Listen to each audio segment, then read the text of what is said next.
semua, apa kabar? Mister harap anak-anak semua ada di dalam keadaan yang baik. Hari ini tanggal 28 Agustus 2020 kita akan mengikuti ibadah Jumat seperti biasa yang akan dibawakan oleh Miss Tadia. Untuk itu, mari kita mulai ibadah kita dengan menaikkan satu lagu pujian. Hari ini kurasa bahagia. Hari ini ku rasa bahagia berkumpul bersama saudara seiman. Tuhan Yesus telah satukan kita tanpa memandang di antara kita, bergandengan tangan dalam kasih, dalam satu hati, berjalan dalam terang kasih Tuhan. Kau sahabatku, kau saudaraku, tiada yang dapat memisahkan kita. Oh,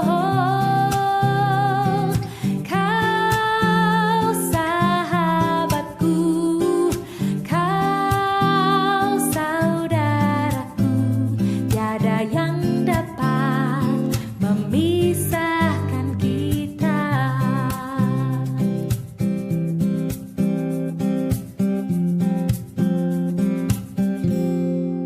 Anak-anak yang terkasih, sebelum kita bersama-sama membaca dan merenungkan firman Tuhan, Miss Badia mau mengajak anak-anak menyiapkan hatinya kita, telinganya kita untuk mendengarkan firman Tuhan.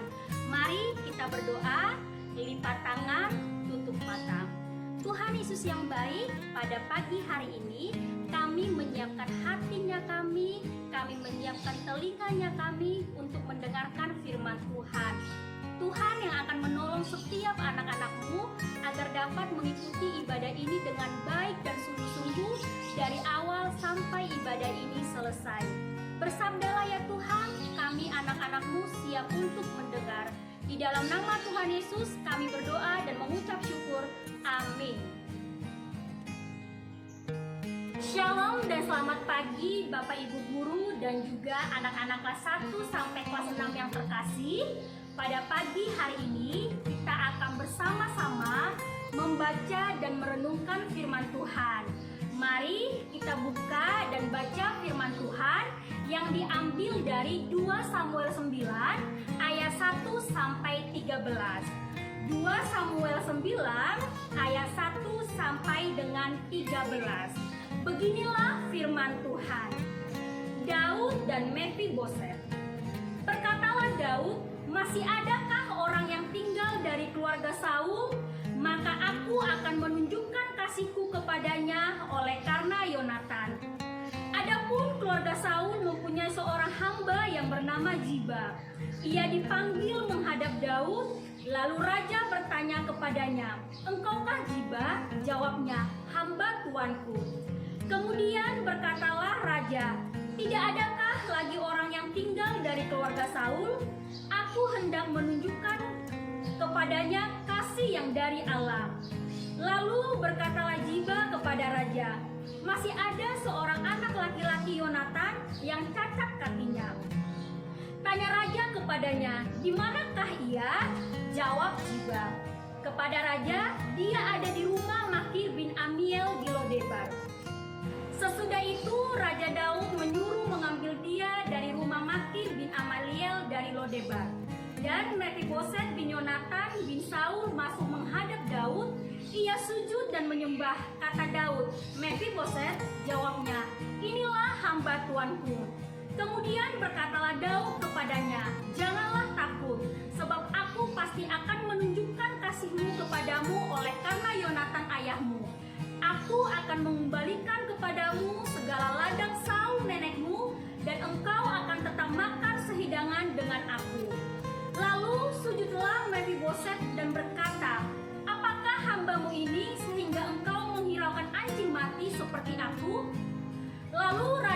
memanggil Ziba, hamba Saul itu, dan berkata kepadanya, "Segala sesuatu yang adalah milik Saul dan milik seluruh keluarganya kuberikan kepada cucu tuanmu itu.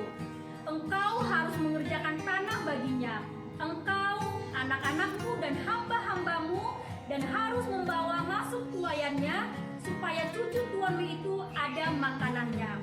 Mefiboset cucu tuanmu itu akan tetap makan sehidangan dengan aku." Ziba mempunyai 15 orang anak laki-laki dan 20 orang hamba. Berkatalah Ziba kepada raja, "Hambamu ini akan melakukan tepat seperti yang diperintahkan tuanku raja kepadanya." Dan Mefiboset makan sehidangan dengan Daud sebagai salah seorang anak raja. Mefiboset mempunyai seorang anak laki-laki yang kecil yang bernama Mika. Semua orang yang diam di rumah Ziba adalah hamba-hamba Mefiboset. Demikianlah Mefiboset diam di Yerusalem, sebab ia tetap makan sehidangan dengan raja. Adapun kedua kakinya timpang. Demikianlah pembacaan firman Tuhan dari 2 Samuel 9 ayat 1 sampai dengan 13. Anak-anak yang terkasih, bacaan kita dari 2 Samuel 9 ayat 1 sampai dengan 13 tadi itu bercerita tentang Daud dan Mefiboset. Pada saat itu Israel adalah kerajaan yang kuat dan megah, dan yang menjadi raja pada saat itu adalah Daud. Siapakah Daud? Misbadiah akan mengajak anak-anak untuk mengingat kembali kehidupan seperti apa yang dialami oleh Daud sebelum dia menjadi raja. Anak-anak yang terkasih, pada saat itu Daud itu adalah seorang gembala domba. Pastinya anak-anak tahu dong gembala domba itu seperti apa. Gembala bertugas untuk membawa kambing domba miliknya untuk mencari makan dan untuk mencari minum. Itu adalah pekerjaan Daud sebelum menjadi seorang raja. Anak-anak yang terkasih, sampai suatu ketika ayahnya meminta Daud untuk membawa bekal makanan kepada kakak-kakaknya yang sedang berperang. Namun ternyata situasi yang terjadi pada saat itu adalah kakak-kakaknya sedang berperang menghadapi seorang tentara Filistin yang sangat kuat, dan pada saat itu situasinya adalah sangat sulit, di mana tidak ada seorang pun yang berani untuk melawan Goliat.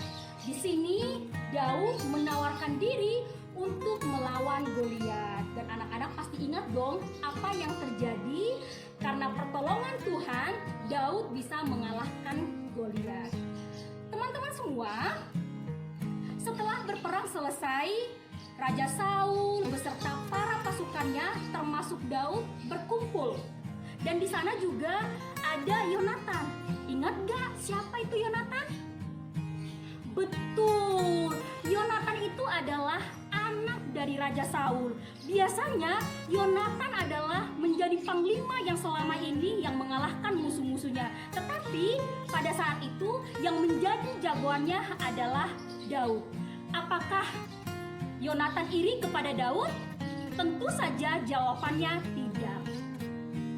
Setelah Daud menjadi raja, Daud teringat akan Raja Saul yang pertama, di mana Raja Saul itu adalah raja yang sangat menyayangi Daud.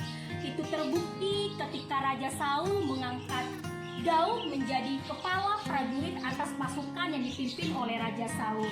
Anak-anak yang terkasih, setelah Daud mengalahkan pahlawan atau raksasa dari Filistin itu, mereka pulang ke kerajaan Israel, dan di sana banyak para wanita yang menyambut kedatangan mereka.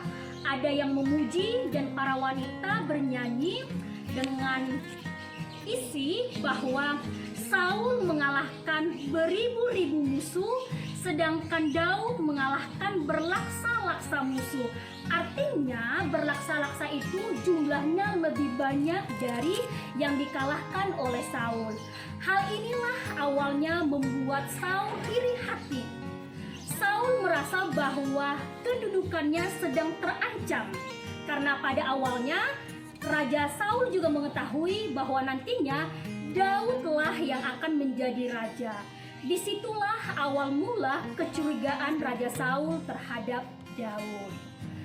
Karena rasa iri hati, karena rasa bencinya kepada Daud pada saat itu, Raja Saul merencanakan pembunuhan kepada Daud. Akan tetapi Daud mengetahui akan hal itu. Ingat kepada Raja Saul, Raja Daud juga ingat kepada Yonatan. Tadi di awal anak-anak sudah menyebutkan nih, siapa itu Yonatan? Yonatan adalah anak dari Raja Daud. Di awal juga ketika Daud berhasil menjadi pahlawan yang mengalahkan Goliat, Yonatan tidak menaruh iri hati kepada Daud. Setelah Raja Saul selesai berbicara kepada Daud, berpadulah jiwa Daud dengan Yonatan. Disitulah awal mula persahabatan mereka dimulai. Mereka berjanji akan saling mengasihi. Bahkan anak-anak yang terkasih, sebagai bukti kasihnya Yonatan kepada Daud, Yonatan memberikan jubah perang kepada Daud. Bahkan anak panah yang menjadi kebanggaan dari Yonatan sebagai seorang panglima itu juga diberikan kepada Daud sebagai bentuk kasihnya kepada Daud. Anak-anak yang terkasih, pada saat itu Yonatan mengetahui bahwa ayahnya atau Yonatan mengetahui bahwa Raja Saul tidak menyukai kehadiran Daud pada saat itu. Itu sebabnya Raja Saul berencana untuk membunuh Daud. Karena mereka sudah berjanji untuk saling mengasihi, untuk saling mendukung, Yonatan pun menyampaikan pesan kepada Daud agar Daud meninggalkan istana karena ayahnya Saul akan membunuh Daud. Bentuk cinta kasih mereka sebagai seorang sahabat adalah Yonatan menyampaikan bahwa ayahnya akan berencana untuk membunuh Daud. Yang kedua, Yonatan juga menyelamatkan Daud dari rencana pembunuhan oleh ayahnya sendiri. Yang ketiga, Yonatan akan mendukung Daud meskipun dia tahu bahwa nantinya Daud akan menjadi seorang raja. Yonatan dan Daud membuat perjanjian untuk bersahabat dan mendukung satu sama lain.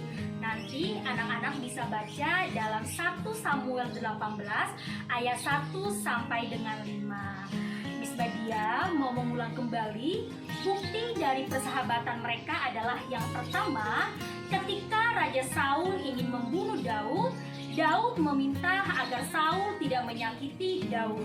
Yang kedua, Yonatan menganggap Daud itu adalah kawan bukan lawan.